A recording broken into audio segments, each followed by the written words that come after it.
राष्ट्रपिता महात्मा गांधी की हत्या से ठीक पहले जवाहरलाल नेहरू को अनहोनी होने का अंदेशा हो गया था।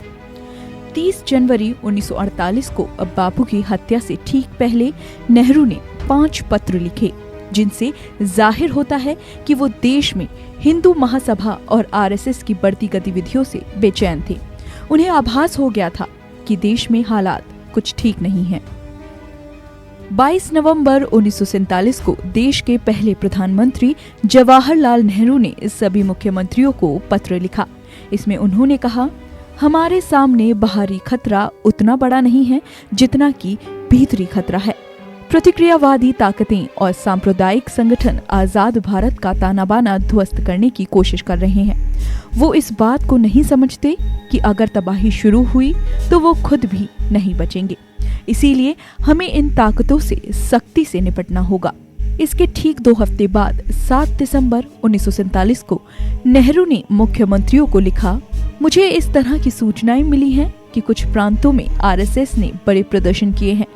अक्सर देखा गया है कि ये प्रदर्शन धारा 144 जैसे निषेधाज्ञा आदेश लागू होने के बावजूद किए गए। कुछ प्रांतीय सरकारों ने इस मामले में कोई कार्यवाही नहीं की और आदेशों की धज्जियां उड़ने दी। नेहरू ने आगे लिखा, हमारे पास इस बात के ढेरों सबूत हैं जिससे ये पता चलता है कि आरएसएस अपने स्वभाव से निजी सेनाओं के जैसा संगठन है, जो नीति और संगठन के मामले में साफ तौर पर नाजियों का अनुसरण कर रहा है। हमारी ये बिल्कुल इच्छा नहीं है कि हम नागरिक आजादी में दखल दें, लेकिन बड़ी संख्या में लोगों को हथियारों की ट्रेनिंग देना और ये मंसूबा रखना कि उनका इस्तेमाल भी किया जाएगा कोई ऐसी चीज नहीं है जिसे बढ़ावा दिया जाए। पत्र में नेहरू ने लिखा कि कुछ प्रांतीय सरकारों ने कुछ ऐसे पत्र पत्रिकाओं पर कार्रवाई की है जो समुदायों के बीच नफरत फैलाती है। इस मामले में पाकिस्तान के अखबारों को छोड़कर अगर किन्हीं अखबारों को सबसे ज्यादा दोष दिया जा सकता है तो वो आरएसएस के अखबार होंगे। नेहरू ने अपने पत्र में नाजी आंदोलनों का जिक्र करते हुए कहा कि नाजी पार्टी ने जर्मनी को तबाह कर दिया और मुझे बिल्कुल भी संदेह नहीं है कि अगर ये प्रवृत्तियां इसी तरह भारत में बढ़ती रही तो वो भी भारत को बहुत ज्यादा नुकसान पहुंचाएंगी। नेहरू का ये अंदेशा कुछ ही दिन में सही साबित हो गया और 20 जनवरी 1948 को दिल्ली के बिरला भवन में गांधी जी की प्रार्थना सभा में बम फेंका गया। इस घटना के 2 दिन बाद ही 22 जनवरी 1948 को नेहरू ने गृह मंत्री और उप प्रधानमंत्री सरदार वल्लभ भाई पटेल को पत्र लिखा। उसमें उन्होंने लिखा, पिछले कुछ हफ्ते से दिल्ली के ज्यादातर उर्दू और हिंदी अखबार जहर उगल रहे हैं। गांधी जी के उपवास के दौरान ये बात खास तौर पर दर्ज की गई। ये अखबार या इनमें से कुछ अखबार हिंदू महासभा के आधिकारिक अंग है या इससे जुड़े हुए हैं। हिंदू महासभा और आरएसएस के रवैये को देखते हुए उनके प्रति उदासीन बना रहना दिन पर दिन कठिन होता जा रहा है। ये पत्र साफ इशारा करते हैं कि नेहरू खतरे को बहुत तेजी से भांप रहे थे। 29 दिसंबर 1947 को रीवा में आरएसएस के एक कार्यक्रम में पहुंचे सर्वपल्ली राधाकृष्णन ने संघ की जमकर तारीफ की थी। नेहरू ने इस पर उनसे भी ये कहा था कि ये पढ़कर मुझे दुख हुआ कि आपने आरएसएस की हौसला अफजाई की। ये संगठन मौजूदा भारत में सबसे ज्यादा शरारतपूर्ण संगठन है।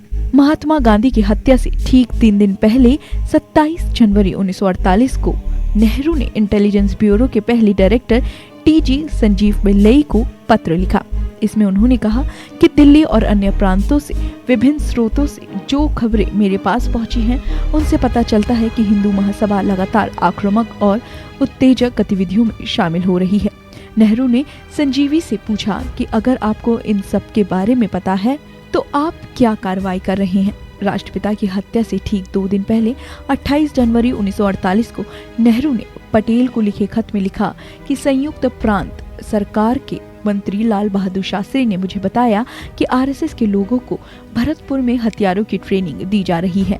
इनके शिविर में जाने वाले हथियारों के साथ लौटे हैं। हिंदू महासभा की गतिविधियों से नेहरू बेचैन थे। नेहरू ने अपनी सरकार में उद्योग मंत्री रहे श्यामा प्रसाद मुखर्जी से भी इस बाबत बात की। मुखर्जी हिंदू महासभा से जुड़े हुए थे। नेहरू ने उनसे कहा कि अब पानी गले तक पहुंच गया है। नेहरू ने कहा कि आप हिंदू महासभा से करीब से जुड़े हुए हैं। इसके चलते हमसे सवाल किया जा रहा है कि ये हालात उसी तरह आपको भी शर्मिंदा कर रहे होंगे जिस तरह मुझे शर्मिंदा कर रहे हैं। इसके बाद श्यामा प्रसाद मुखर्जी ने खुद को हिंदू महासभा से अलग कर दिया। 24 जनवरी को कुछ लोग बिड़ला भवन के गेट के बाहर खड़े हो गए और गांधी मुर्दाबाद के नारे लगाने लगे। नेहरू गांधी से मुलाकात के बाद अब बाहर आ रहे थे। नारे सुनकर नेहरू अपनी कार से नीचे उतरे और जोर से चिल्लाए, तुम्हारी ये बात कहने की हिम्मत कैसे हुई? आओ पहले मुझे मारो। नेहरू के इस तरह चिल्लाने पर प्रदर्शनकारी वहां से चुपचाप चले गए। महात्मा गांधी के प्रति ऐसी नफरत देख नेहरू व्यथित हो चले थे। इधर बापू ने सुरक्षा लेने से इनकार कर दिया था। बापू जितने बेखौफ थे, नेहरू उतने ही बेचैन थे। नेहरू को अनहोनी होने का अंदेशा हो गया। जिस अनहोनी की आशंका थी वो सही साबित हुई। 30 जनवरी को आखिरकार वो मनहूस दिन आ ही गया जब 3 गोलियों ने पूरे देश को सन्न कर दिया। 30 जनवरी 1948 को बिड़ला भवन में नाथूराम गोडसे ने बापू की गोली मारकर हत्या कर दी। फिलहाल इस वीडियो में इतना ही, लेकिन आप हमारे साथ बने रहिए और हमारे चैनल को सब्सक्राइब करना बिल्कुल मत भूलिए।